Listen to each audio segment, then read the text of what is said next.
In the shadows of Eden, before Eve ever drew breath, there walked another woman whose name has been whispered through millennia, yet erased from most sacred texts. A woman so powerful, so defiant, that her very existence threatens the foundations of everything we thought we knew about creation itself. Her name was Lilith, and according to ancient sources, she was Adam's first wife. But here's what will shock you. The story you're about to discover isn't just some forgotten folklore or mythical tale spun by ancient storytellers. No, this narrative appears in texts that predate the Bible by centuries, woven through Jewish mysticism, Mesopotamian legends, and rabbinical writings that scholars have debated for thousands of years. And the implications of Lilith's story don't just challenge religious doctrine, they completely rewrite the script of human origin. Have you ever wondered why the book of Genesis seems to tell the creation of woman twice? Why in Genesis chapter 1 it says, God created man and woman together, but then in chapter 2, Eve is formed from Adam's rib as if she's the first? What if I told you that gap in the narrative isn't an oversight, but evidence of a hidden chapter that was deliberately buried? Stay with me, because what you're about to uncover will transform how you see the very beginning of humanity. By the end of this journey, you'll understand why Lilith's name was erased, why her rebellion echoes through every generation, and why her story might be more relevant today than ever before. But I need to warn you, once you step into this mystery, there's no going back to simple answers. So if you're ready to dive deep into one of history's most suppressed stories, leave a 777 in the comments, hit that like button, and let's unravel the truth about Adam's first wife together. Long before the manicured gardens of Sunday school illustrations, before the sanitized versions of creation that most of us grew up hearing, there existed stories that were raw, complex, and deeply unsettling to those who preferred their theology neat and orderly. These weren't children's bedtime stories. They were ancient attempts to grapple with questions that still haunt us today. Questions about power, equality, rebellion, and what it truly means to be human. The story of Lilith doesn't begin in the Bible as we know it. Instead, it emerges from the shadowy realm of apocryphal texts, mystical traditions, and oral histories that were passed down through generations like dangerous secrets. To understand her tale, we must journey back not just to the beginning of humanity, but to the very moment when ancient peoples first tried to make sense of their existence. Picture this. You're a scholar in ancient Babylon, surrounded by clay tablets covered in cuneiform script. The air is thick with incense and the weight of forbidden knowledge. In your hands are texts that speak of a time before time, when the gods themselves walked among mortals, and the boundaries between heaven and earth were thin as morning mist. Among these tablets, you discover references to a figure called Lilith, a powerful feminine demon associated with storms, wilderness, and untamed sexuality. But Lilith was more than just a demonic figure. She represented something that terrified patriarchal societies, the archetype of the woman who refused to submit, who claimed her own power, who would rather face exile than surrender her autonomy. Sound familiar? This ancient Mesopotamian figure would eventually evolve into the Lilith of Jewish tradition, but her roots run deeper than most realize. As centuries passed and cultures merged, the story of Lilith began to intertwine with Hebrew creation narratives.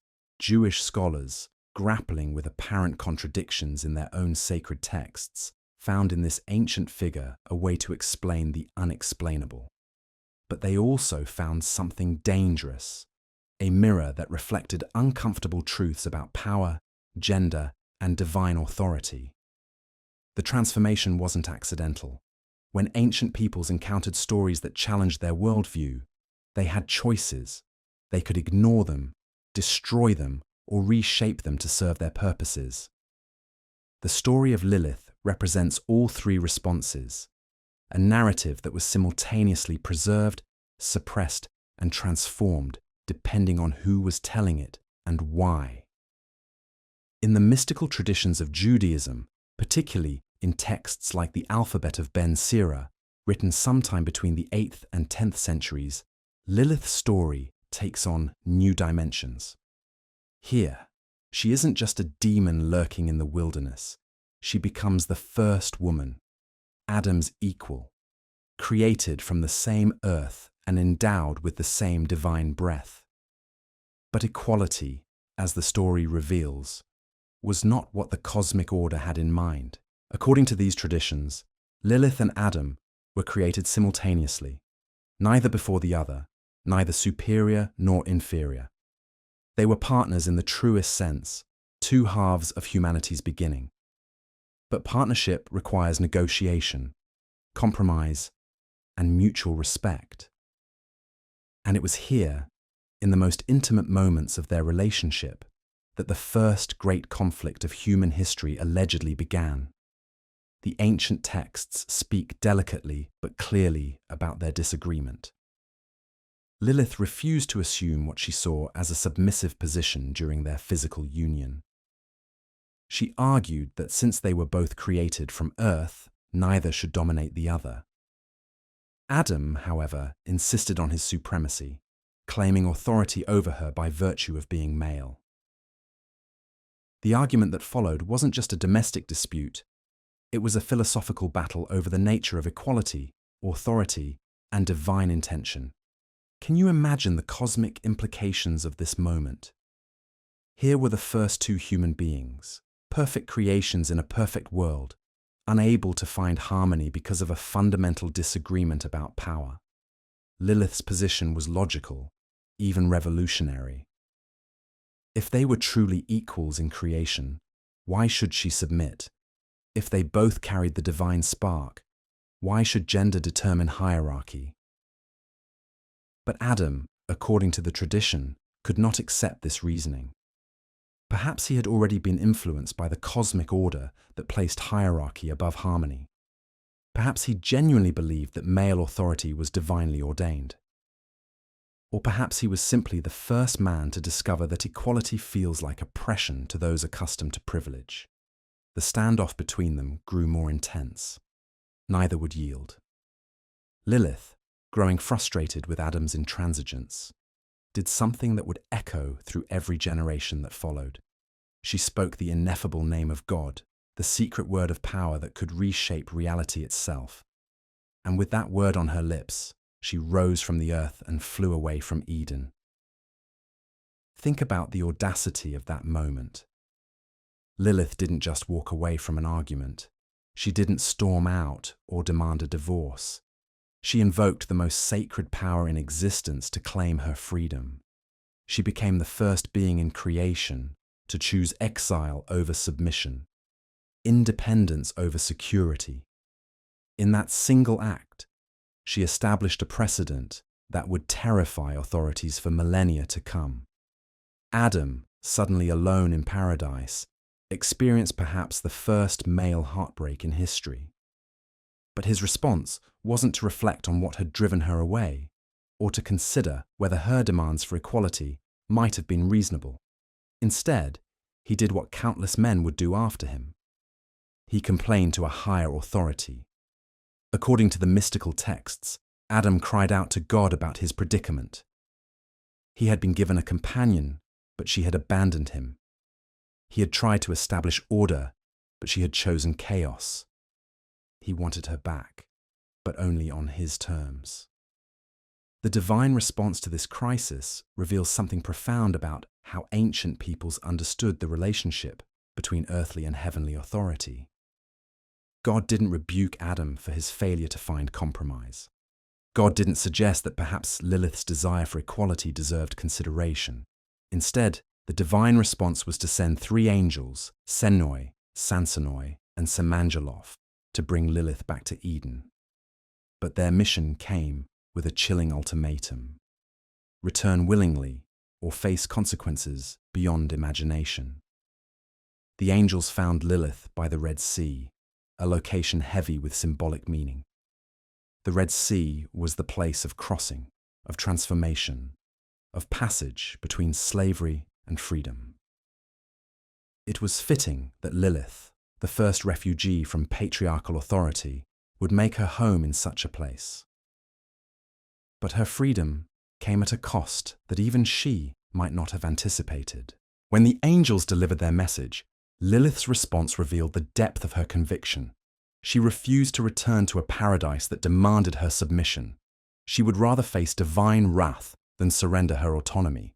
But the punishment for her defiance was more cruel than simple destruction. It was a curse that would turn her very nature against itself. The angels pronounced judgment. Because Lilith refused to return and submit to Adam, she would become a threat to all future mothers and children. Her own offspring would die, and she would be compelled to attack the innocent. The woman who had fought for equality would become the enemy of new life.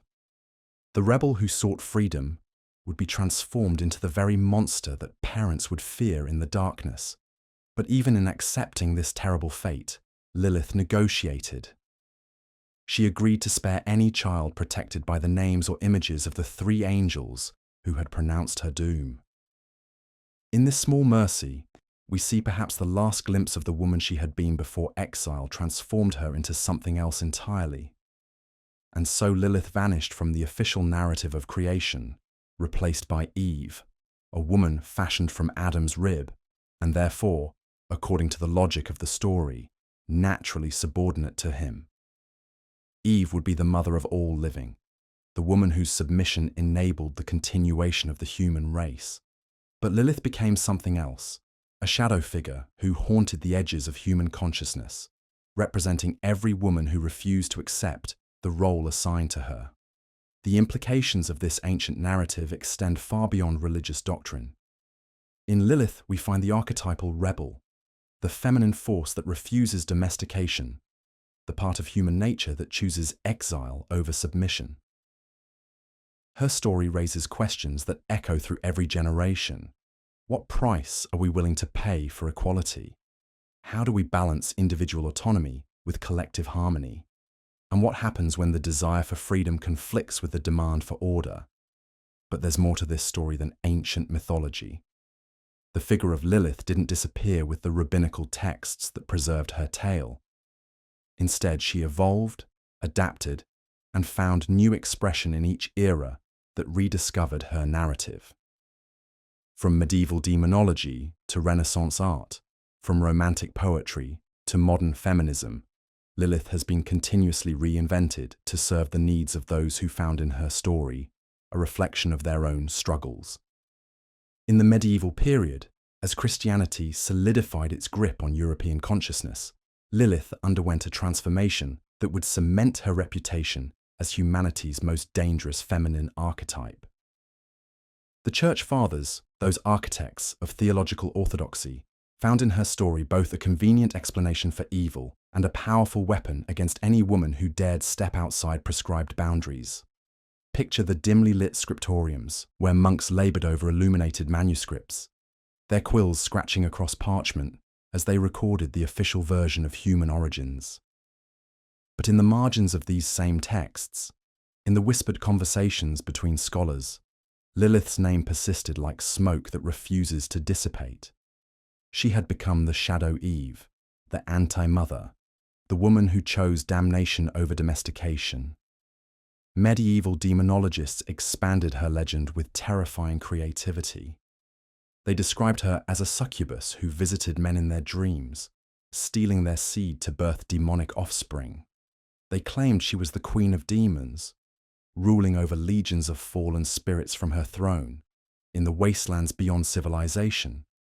But perhaps most tellingly, they portrayed her as the ultimate threat to the family structure that formed the backbone of medieval society. Can you see what was happening here? The church wasn't just preserving an ancient story. They were weaponizing it, using Lilith as a cautionary tale about what befalls women who refuse their designated roles. Every woman who spoke too boldly, who questioned male authority, who displayed too much independence, risked being labeled with the mark of Lilith. The first woman's rebellion had become a template for identifying and controlling future rebellions. Yet something fascinating occurred during this period of demonization. The very attempts to suppress Lilith's story ensured its survival. By making her the ultimate boogeyman, medieval authorities inadvertently preserved the memory of her original defiance. Every warning about her dangers contained within it the seed of her appeal. Every description of her evil included a reminder that she had once stood as Adam's equal. As the centuries rolled forward and the Renaissance brought new ways of thinking about human nature, Lilith began to appear in unexpected places. Artists, always drawn to forbidden subjects, started incorporating her image into their works, but they didn't depict her as the monster of medieval nightmares. Instead, they showed her as she might have been in Eden, beautiful, powerful, unashamed of her nakedness, and unrepentant about her choices. These artistic representations reveal something profound about how human consciousness processes archetypal figures. Lilith couldn't be contained within the narrow confines of religious demonology because she represented something larger than any single theological framework. She embodied the eternal tension between individual will and collective order, between the desire for freedom and the need for security. The Romantic period of the 18th and 19th centuries marked a turning point in Lilith's cultural evolution. Poets and writers, rebelling against the rationalism of the Enlightenment, found in her story a perfect symbol for the wild, untamed aspects of human nature that civilization sought to suppress. They began to portray her not as evil, but as tragic, a figure whose punishment revealed more about the cruelty of cosmic authority than about her own moral failures. Consider the revolutionary implications of this shift. For the first time since the ancient texts, artists and thinkers were questioning whether Lilith's exile had been justified. They asked uncomfortable questions about Adam's behavior, about the divine response to her rebellion, about the very nature of the paradise from which she had been cast out. Was Eden truly perfect if it could not accommodate equality? Was God truly just if divine law demanded submission rather than partnership? These questions became even more pointed as the modern world began to grapple with issues of women's rights and social equality. The Industrial Revolution had begun to break down traditional family structures, creating new opportunities for women to work, learn, and live independently. And wherever women began to claim new freedoms, the shadow of Lilith seemed to follow, not as a warning, but as an inspiration. The suffragette movement of the early 20th century, though rarely invoking Lilith by name, embodied her spirit of rebellion against unjust authority. These women, demanding the right to vote, to own property, to control their own bodies, were following in the footsteps of the first woman who had refused to accept a subordinate position simply because of her gender. But it was in the feminist movements of the 1960s and beyond that Lilith truly found her modern voice. Feminist scholars began to excavate her story from beneath centuries of patriarchal interpretation, revealing her not as a demon, but as a proto-feminist, the first woman to demand equality and pay the price for her audacity. This reclamation wasn't just academic, it was personal and political. Women who had been told their entire lives to be agreeable, submissive, and selfless found in Lilith a different model of femininity. Here was a woman who had chosen exile over compromise, who had preferred loneliness to subjugation, who had spoken the name of God herself rather than accept secondary status. The psychological implications of Lilith's story began to attract attention from depth psychologists and analysts. Carl Jung and his followers saw in her the representation of the anima's shadow side, the feminine aspects of the psyche that society deemed unacceptable. They argued that the suppression of Lilith's archetype had created a psychological split that damaged both men and women, forcing feminine power underground where it could only express itself through destructive channels. But perhaps most intriguingly, modern biblical scholars began to take a fresh look at the textual evidence that had given birth to Lilith's legend in the first place. They noticed that the supposed contradictions in Genesis that had prompted ancient rabbis to theorize about a first wife might have simpler explanations. Perhaps the two creation accounts weren't contradictory but complementary, representing different traditions that had been woven together by later editors. This scholarly re-evaluation raised profound questions about the nature of religious truth itself. If Lilith's story had been created to resolve textual difficulties that might not have been difficulties at all, what did that say about the relationship between scripture and interpretation? How much of what we consider sacred truth is actually the product of human attempts to make sense of ambiguous or contradictory sources? Yet even as scholars debated the historical basis for Lilith's existence, her cultural power continued to grow. She appeared in novels, films, television shows, and songs, each generation finding new ways to interpret her rebellion for their own times.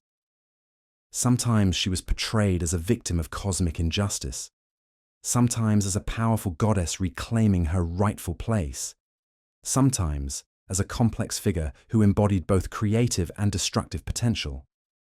The internet age brought new dimensions to Lilith's story, allowing for the rapid spread of alternative interpretations and the creation of online communities devoted to exploring her significance.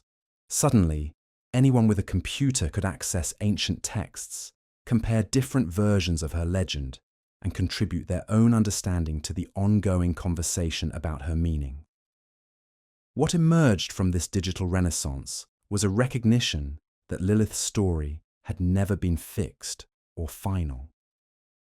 From her origins in Mesopotamian mythology, through her transformation in Jewish mysticism, to her modern incarnations in popular culture, she had always been a shape-shifting figure, adapting to reflect the concerns and conflicts of each new era that encountered her tale.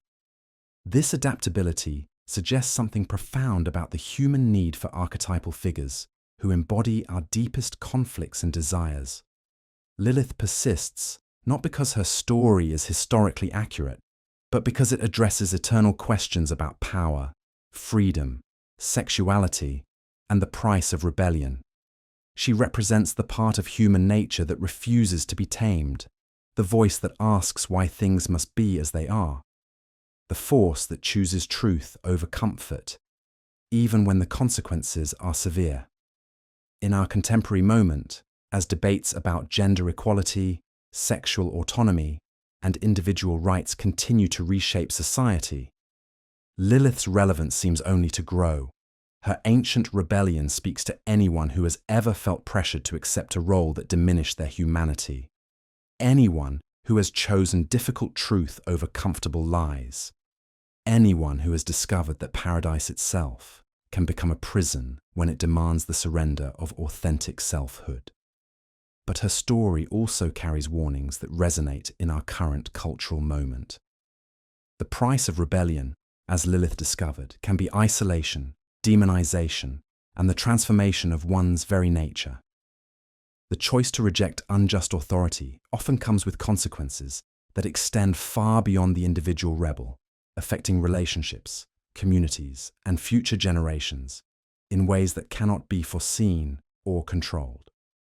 This brings us to one of the most disturbing aspects of Lilith's transformation, from rebel to monster. The ancient texts describe how her exile changed her fundamental nature, turning her maternal instincts inside out.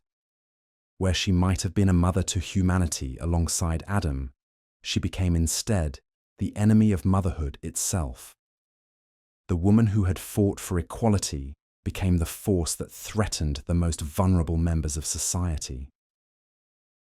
According to Jewish folklore, Lilith's primary victims were newborn children and women in childbirth. She was said to steal babies from their cribs, to cause miscarriages, to bring death where there should have been life. But here's where the story becomes even more complex and troubling. These weren't random acts of malice. They were described as compulsions, curses that Lilith herself could not break. Imagine the psychological torment of this transformation. The woman who had once stood as Adam's equal, who had possessed the knowledge to speak God's name, who had chosen freedom over security, was now trapped in a cycle of destruction that violated everything she might have originally stood for. Her rebellion, which had been an assertion of her humanity, had twisted into something that denied humanity to others. But even in this darkest version of her tale, traces of her original nature persisted. The folklore tells us that Lilith could be negotiated with, that she would spare children who wore amulets bearing the names of the 3 angels who had cursed her. This suggests that somewhere beneath the demonic exterior, the reasoning woman who had once debated with Adam still existed.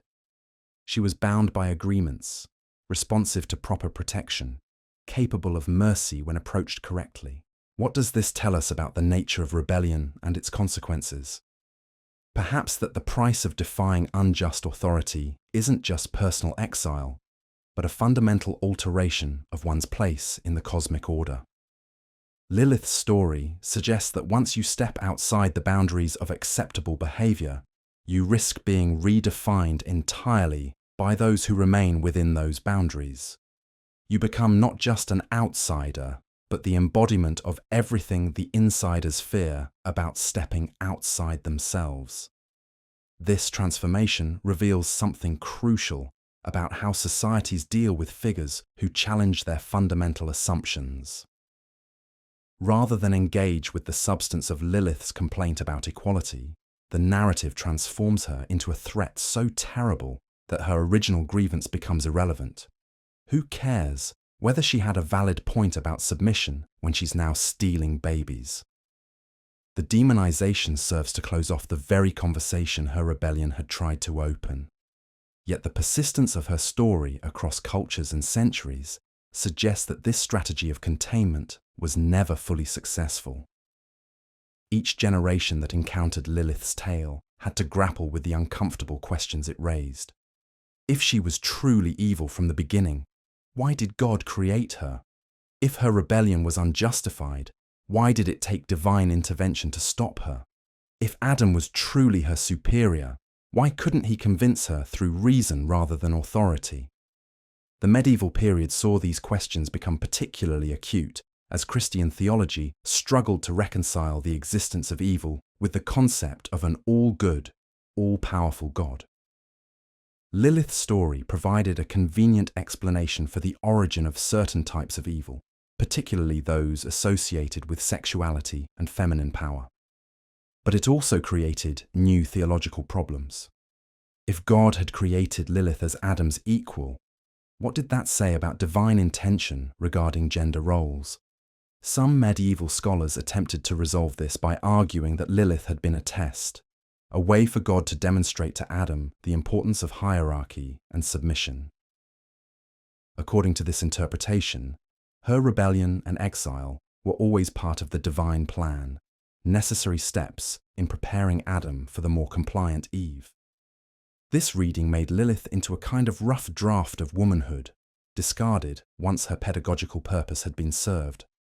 But this explanation raised its own uncomfortable implications. It suggested that God had deliberately created a being capable of suffering and rebellion, knowing full well that she would be punished for expressing the very nature she had been given. It implied that the divine plan required the creation and subsequent damnation of an innocent creature for the education of another. Such a God seemed less like the benevolent father of Christian theology, and more like a cosmic experimenter, willing to sacrifice some creations for the benefit of others. As the Renaissance brought new emphasis on individual worth and human dignity, these theological difficulties became harder to ignore. Artists and writers began to explore Lilith's story with greater sympathy, portraying her less as a demon and more as a tragic figure caught between irreconcilable demands. She wanted equality in a cosmos that demanded hierarchy, freedom in a creation that required submission, recognition of her full humanity in a world that could only see her as a derivative of Adam. The Romantic movement of the 18th and 19th centuries took this rehabilitation even further. Poets like Dante Gabriel Rossetti portrayed Lilith as a figure of dangerous beauty, representing the wild, untamed aspects of nature that civilizations sought to control. In their hands, she became less a warning about the dangers of feminine rebellion and more a symbol of everything that was lost when humanity chose security over freedom, order over authenticity. But it was the psychological insights of the 20th century that truly revolutionized understanding of Lilith's significance. Depth. Psychologists recognized in her story the archetypal pattern of the suppressed feminine, the aspects of women's nature that patriarchal society deemed unacceptable and therefore projected onto demonic figures. They argued that the demonization of Lilith represented a collective psychological split that damaged both men and women. For women, the suppression of Lilith meant the denial of their own capacity for equality, independence, and righteous anger. They were expected to identify with Eve, the compliant woman formed from man's rib, rather than with Lilith, the autonomous being created from the same earth as Adam. This psychological amputation left women feeling incomplete, as if essential parts of their nature were shameful and had to be hidden. For men, the demonization of Lilith created an equally problematic dynamic. Rather than learning to relate to women as equals, they were taught to fear and control the Lilith-like aspects of feminine nature. This led to relationships based on dominance and submission rather than partnership, creating a pattern of connection that satisfied neither gender's deepest needs for authentic intimacy. The feminist movements of the mid-20th century seized on these psychological insights, reclaiming Lilith as a symbol of women's refusal to accept subordinate status. They pointed out that her so-called crimes were actually assertions of basic human dignity, her rebellion a natural response to unjust treatment.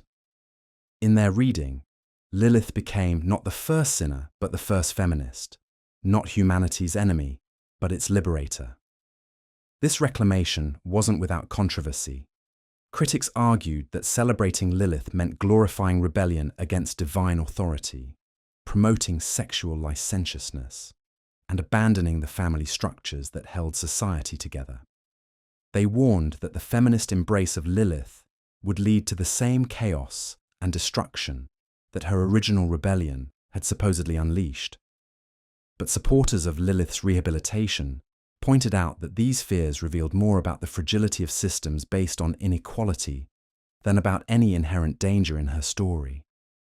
If traditional structures could only survive by demonizing those who questioned them, perhaps those structures needed to evolve. If divine authority required the suppression of human dignity, perhaps that authority needed to be re-examined. The debate over Lilith's meaning continues to this day, reflecting ongoing tensions about gender roles, individual autonomy, and the nature of legitimate authority. In some religious communities, she remains a cautionary tale about the dangers of rejecting God-ordained hierarchies. In others, she has been reimagined as a goddess figure representing the divine feminine in its most powerful and uncompromising form. Perhaps most intriguingly, modern biblical scholarship has begun to question whether the textual problems that gave rise to Lilith's story were problems at all. Some scholars suggest that the two creation accounts in Genesis weren't meant to be harmonized, but understood as different perspectives on the same events, each emphasizing different aspects of human nature and divine intention. If this interpretation is correct, then Lilith's entire story might be seen as an elaborate solution to a problem that never existed. The rabbinical imagination that created her narrative was responding to perceived contradictions in Scripture that modern readers might not find contradictory at all. This raises fascinating questions about the relationship between interpretation and truth, between the stories we tell to make sense of difficult texts and the reality those texts were trying to convey. Yet even if Lilith began as a scholarly fiction, her cultural power suggests that she addresses real human needs and conflicts that transcend any particular religious tradition. Her story speaks to the universal experience of feeling caught between competing demands, of having to choose between security and authenticity, of discovering that even paradise can become a prison when it requires the surrender of essential aspects of the self. In our contemporary moment, as traditional institutions face unprecedented challenges and long-established hierarchies come under scrutiny, Lilith's ancient rebellion feels remarkably current. Her refusal to accept subordinate status simply because of her gender resonates with modern movements for equality and justice. Her willingness to pay the price of exile, rather than compromise her principles, speaks to anyone who has ever had to choose between belonging and integrity. But her story also carries sobering warnings about the costs of rebellion and the complexity of creating lasting change. The transformation of the rebel into the monster suggests that those who challenge unjust systems may find themselves redefined by those systems in ways that make productive dialogue impossible. The exile that begins as a choice can become a curse that isolates the rebel from the very people they hope to help. These tensions make Lilith's story particularly relevant to our current cultural moment, where social media can amplify both liberation movements and their backlash, where the line between righteous rebellion and destructive rage often blurs, where the price of speaking truth to power can include not just personal consequences, but the weaponization of one's words against innocent others. This complexity becomes even more pronounced when we examine how Lilith's story intersects with modern debates about consent, bodily autonomy, and sexual equality. Remember, the original conflict between Lilith and Adam wasn't about theology or abstract principles. It was about the most intimate aspect of human relationship, about who would have authority over whom in their physical union. This detail, often glossed over in sanitized retellings, reveals the radical nature of Lilith's position. Think about what she was actually claiming. In an age when women were considered property, when their bodies belonged first to their fathers and then to their husbands, Lilith asserted that her body was her own. She demanded not just equality in creation, but equality in the marriage bed. She refused to accept that being female automatically meant being subordinate, even in the most private moments of human connection. This aspect of her rebellion has taken on new significance in our era of ongoing conversations about consent and sexual autonomy. Modern readers, living in a time when we're finally beginning to understand that equality in relationship extends to all aspects of human interaction, can see in Lilith's ancient demand something that feels startlingly contemporary. She was arguing for what we might now call enthusiastic consent, for partnership rather than submission, for relationships based on mutual respect rather than hierarchical dominance. But here's where the story becomes even more unsettling. The texts tell us that when Lilith spoke the ineffable name of God to escape Eden, she didn't just leave Adam behind. She crossed into a realm where the normal rules of creation no longer applied. By the Red Sea, far from the ordered paradise of Eden, she encountered forces and beings that existed outside divine law. And it was there, in that liminal space between creation and chaos, that her true transformation began. The ancient sources describe her union with demons, her breeding of supernatural offspring, her evolution from woman to monster. But what if we read this transformation differently?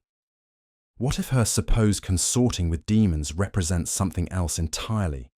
Her alliance with all the forces that civilization deems unacceptable? In leaving Eden, Lilith didn't just reject Adam's authority. She aligned herself with everything that exists outside the boundaries of ordered society. Consider the psychological implications of this choice. When someone is cast out of a community for refusing to conform, they often find themselves drawn to others who have been similarly rejected. The exile seeks the company of exiles. The rebel joins forces with other rebels. The outcast builds new communities with fellow outcasts. From this perspective, Lilith's alliance with demons might represent her creation of an alternative society, a shadow kingdom where those who couldn't or wouldn't conform to Eden's rules could find belonging. This reading transforms her story from one of individual rebellion to one of collective resistance. Lilith becomes not just the first woman to reject male authority, but the founder of the first counterculture, the architect of an alternative way of being that challenged everything Eden represented. Her children, described in the texts as demons and monsters, might be understood as the spiritual descendants of all who choose exile over submission, authenticity over acceptance. But the price of this alternative kingdom was steep. Cut off from the source of life that sustained Eden, Lilith and her followers had to find other ways to survive and reproduce. The texts describe her stealing life from others, feeding on the vitality of children and pregnant women. Yet what if this vampiric behavior represents something more complex than simple evil? What if it symbolizes the way that exiled communities must sometimes take from the mainstream what they need to survive? Think about how marginalized groups throughout history have been forced to operate. Denied legitimate access to resources, power, and recognition, they often had to find alternative ways to meet their needs. Sometimes this meant taking what couldn't be freely given. Sometimes it meant creating parallel systems that competed with established ones. Sometimes it meant surviving by any means necessary. From this perspective, Lilith's predatory behavior might represent not inherent evil, but the desperate measures of someone trying to build life outside the systems that had rejected her. This interpretation doesn't excuse the harm described in the ancient texts, but it does complicate our understanding of its meaning. The woman who steals babies might be seen as someone trying to build the family that was denied to her in Eden. The demon who attacks pregnant women might represent the rage of someone whose own capacity for creation was deemed unacceptable. The monster who feeds on life might symbolize the way that those excluded from paradise must find sustenance wherever they can. These psychological and sociological readings of Lilith's story have profound implications for how we understand rebellion, exile, and the creation of alternative communities. They suggest that the choice to reject unjust systems doesn't end with a simple departure. It requires the construction of new ways of living, new sources of meaning, new forms of relationship and reproduction.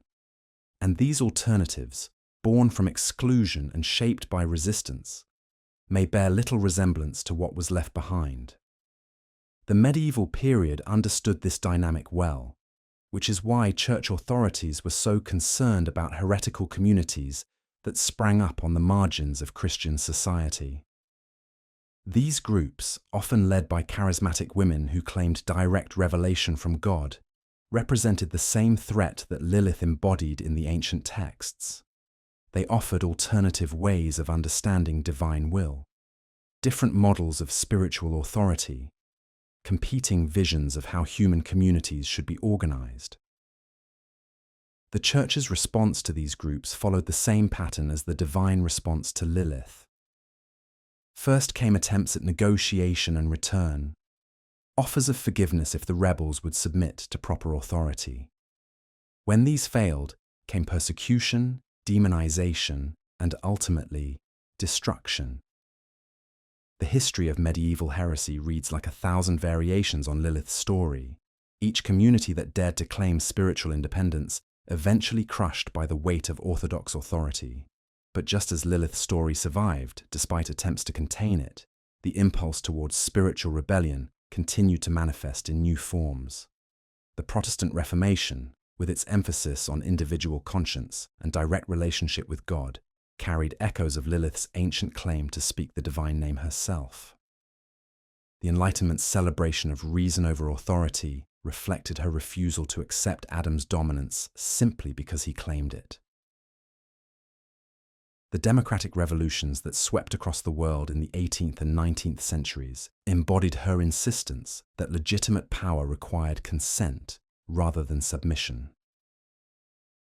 Each of these movements faced the same challenge that confronted Lilith in her exile. Having rejected existing authority, they had to create new forms of order that could sustain communities without reproducing the inequalities they had rebelled against. Some succeeded, at least partially, in building more just and equitable societies. Others devolved into chaos or created new forms of oppression that were sometimes worse than what they had replaced. This pattern reveals something crucial about the nature of transformative change. Rebellion alone is not enough. The destruction of unjust systems must be followed by the construction of better alternatives. And this constructive work is often more difficult than the initial act of resistance, requiring not just the courage to say no to what is wrong, but the wisdom to build what is right. Lilith's story suggests that this constructive phase is where many rebellions fail.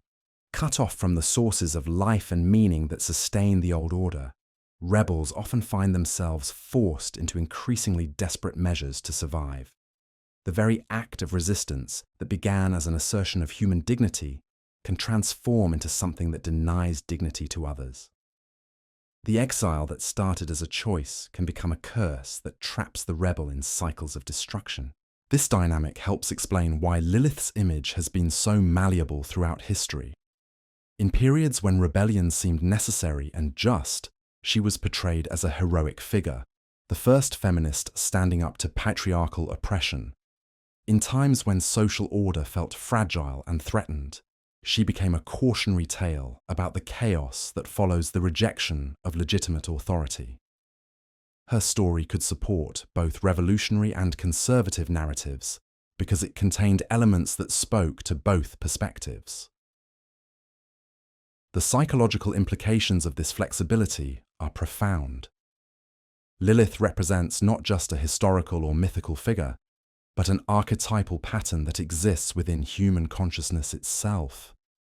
She embodies the part of the psyche that refuses to accept limitations imposed by external authority, the inner voice that demands recognition of our full humanity, even when that recognition comes at great cost. But she also represents the shadow side of this impulse, the way that righteous rebellion can transform into destructive rage when it becomes cut off from constructive purpose. The woman who begins by demanding equality can become the force that destroys the very relationships she sought to improve. The rebel who starts by asserting human dignity can end up denying dignity to others. This psychological complexity makes Lilith particularly relevant to our current cultural moment, when traditional authorities are being questioned across multiple domains simultaneously. From religious institutions to political systems, from economic structures to social hierarchies, the foundations of established order are facing unprecedented challenges. And in this environment of widespread questioning, both the liberating and destructive potentials that Lilith represents are becoming manifest. We see her liberating aspect in movements for gender equality, racial justice, LGBTQ rights, and economic fairness. These contemporary rebellions echo her ancient demand for recognition of full humanity, regardless of the categories that society uses to justify unequal treatment. Like Lilith, modern activists are willing to face exile from mainstream acceptance rather than submit to systems that deny their essential dignity. But we also see her destructive potential in the polarization and rage that often accompany these movements. The same digital technologies that enable rapid organization and communication can also amplify anger and resentment, creating echo chambers where grievance grows unchecked by constructive dialogue. The same social media platforms that give voice to the previously silenced can also become weapons for attacking those who are perceived as enemies of progress. The challenge for our time is learning how to harness Lilith's rebellious energy without succumbing to her destructive transformation. This requires developing what we might call the wisdom of exile, the ability to step outside unjust systems without losing connection to the human communities we hope to serve. It means learning how to build alternative structures that embody our values, rather than simply tearing down structures that embody values we reject.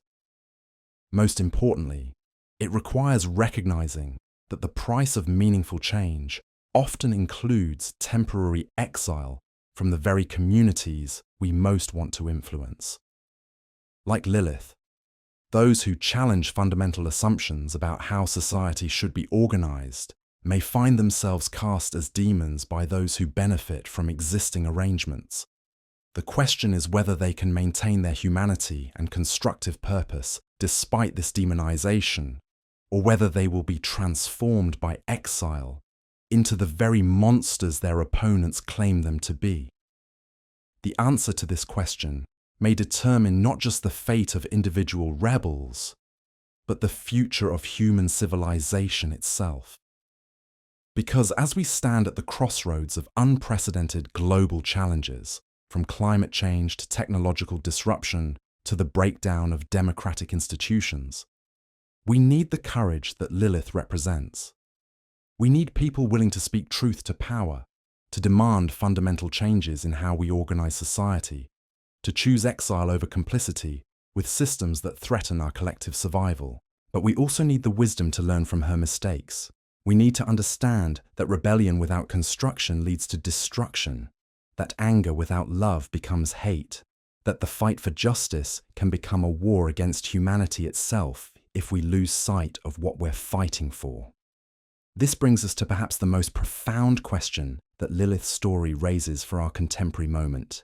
Can we create forms of resistance that don't require us to become what we oppose? Can we challenge unjust authority without becoming authoritarian ourselves? Can we demand equality without demonizing those who currently hold power? Can we transform systems without destroying the people trapped within them? These questions become particularly acute when we consider how Lilith's story intersects with modern movements for social change.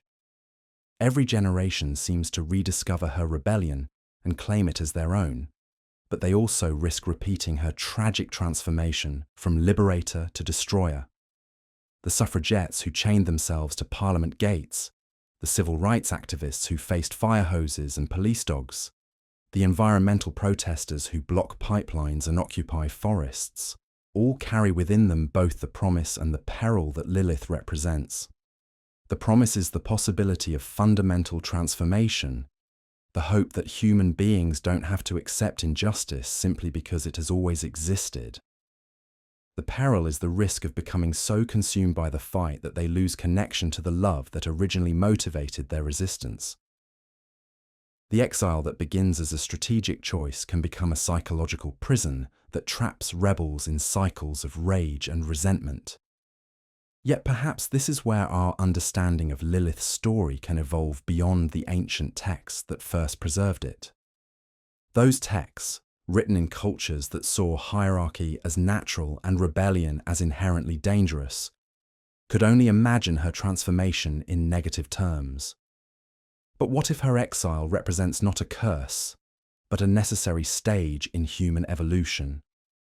What if her time in the wilderness is preparing her for something that the authors of those ancient stories couldn't envision? Consider this possibility. What if Lilith's story isn't finished?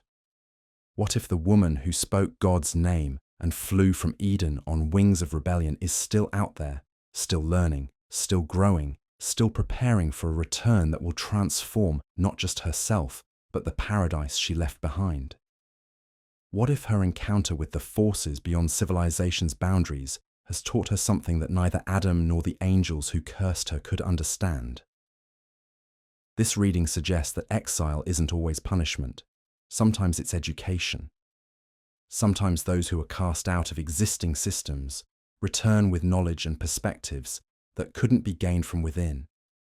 sometimes the very experience of surviving outside the boundaries of acceptable society creates wisdom that can transform those boundaries themselves. Think about how this dynamic has played out throughout history. The religious reformers who were expelled from Orthodox communities often returned with insights that revolutionized spiritual understanding. The political dissidents who were forced into exile frequently came back with democratic ideas that transformed monarchical societies. The artists and intellectuals who were marginalized by mainstream culture often created works that redefined what culture itself could become. From this perspective, Lilith's apparent demonization might represent not her final transformation, but a necessary stage in her development. The woman who began by demanding equality with Adam might be preparing to offer something far more radical, a vision of human relationship that transcends the very categories of domination and submission that made their original conflict inevitable. But this possibility raises its own challenging questions. If Lilith does represent the potential for transformative return, what would that return look like? How would someone who has spent millennia in exile from human community readjust to relationship with those who had rejected her? How would she avoid simply reversing the power dynamics that had originally driven her away, becoming the dominator rather than the dominated? Perhaps the answer lies in recognizing that true transformation requires not the reversal of existing hierarchies, but their transcendence. The goal isn't to put women on top and men on bottom, but to create forms of relationship where the question of who's on top becomes irrelevant. The aim isn't to give the exile power over those who exiled them, but to create communities where exile itself becomes unnecessary. This vision of transcendence rather than reversal offers hope for our contemporary struggles with inequality and injustice. It suggests that the ultimate goal of rebellion isn't to switch places with oppressors, but to create new forms of social organization where oppression itself becomes impossible. It points toward a future where the courage of the rebel and the wisdom of the exile combine to birth something genuinely new rather than just rearranging existing patterns of dominance. Yet achieving this transformation requires something that may be even more difficult than the original act of rebellion. It requires forgiveness, not just from those who were wronged, but from those who did the wronging. It requires the recognition that everyone, oppressor and oppressed alike, has been trapped within systems that diminish their full humanity. It requires the courage to see enemies as potential allies, to view those who seem most committed to maintaining unjust systems as people who might also yearn for liberation from roles that confine them. This is perhaps the most radical aspect of Lilith's potential return. The woman who was demonized for refusing submission might come back, offering not domination but partnership, not revenge but reconciliation, not the destruction of those who rejected her, but the creation of communities where rejection itself becomes unnecessary. But can such transformation really be possible? Can someone who has endured millennia of exile and demonization truly return without bitterness? Can the rage that sustained her through centuries of wilderness wandering be transformed into compassion? Can the woman who became the enemy of children become the mother of a new kind of human community? These questions push us beyond the ancient texts into territory that we must explore for ourselves. Because ultimately, Lilith's story isn't just about a mythical first woman or an archetypal rebel.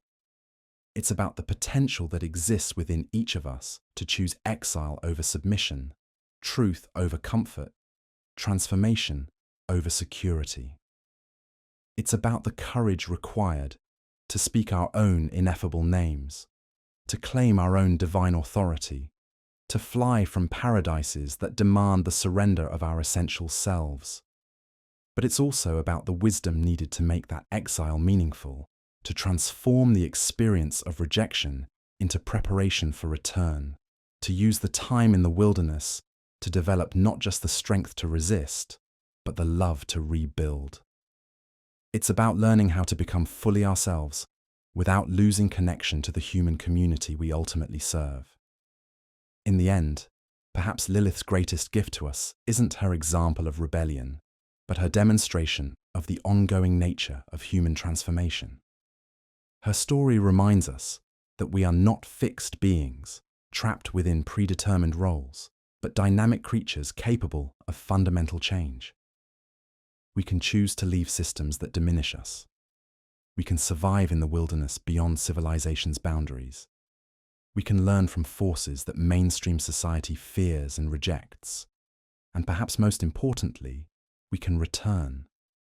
Not as the same people who left, not seeking to restore what was lost, but carrying visions of what might be created. We can come back with wings strong enough to lift not just ourselves, but entire communities into new ways of being. We can speak names powerful enough to transform reality itself. The question isn't whether Lilith's story is historically true or mythologically accurate. The question is whether we have the courage to make it prophetically real, whether we can embody her rebellion without succumbing to her rage, whether we can claim her freedom without accepting her exile as permanent, whether we can speak her truth without losing our humanity. Because in the end, we are all Adam and we are all Lilith. We are all called to partnership and tempted by domination. We are all capable of demanding justice and of becoming the very injustice we fought against. We are all exiles from some paradise, wanderers in some wilderness, seekers of some return that might redeem not just ourselves, but the whole human story. The choice, as always, is ours. We can read Lilith's story as a warning about the dangers of rebellion, a cautionary tale about what happens to those who refuse their assigned roles. Or we can read it as an invitation to transformation, a map for navigating the difficult journey from exile to return, from rage to reconciliation, from the wilderness back to paradise. But if we choose the second reading, we must be prepared for the full implications of that choice. We must be ready to leave our own Edens when they demand our diminishment. We must be willing to speak our own ineffable names, even when the consequences seem unbearable. We must be prepared to spend time in our own wildernesses, learning from forces that others fear and reject. And we must be ready to return, not as conquerors, but as healers, not as destroyers, but as builders, not as demons, but as the fully human beings we were always meant to be. Because that, perhaps, is the true end of Lilith's story. Not her demonization, but her humanization. Not her eternal exile, but her eventual homecoming. Not the destruction of paradise, but its transformation into something worthy of all who dwell within it. The story of Lilith, Adam's first wife, reminds us that every paradise built on inequality is ultimately a prison. But it also whispers the possibility that even the most ancient exiles might one day come home. Even the most fearsome demons might remember their humanity. Even the most broken relationships might be healed. That possibility lives not in ancient texts, but in choices we make today. In our willingness to demand equality in our own relationships. In our courage to leave systems that diminish us. In our commitment to building alternatives that honor the full humanity of all. And in our faith that even the longest exile might be preparation for the most profound return. The true story of Lilith isn't finished. It's being written now, in every choice to speak truth to power, in every refusal to accept injustice as inevitable, in every act of love that transcends the boundaries of acceptable behavior. We are all her children, whether we know it or not. The question is what kind of world we'll create in her name.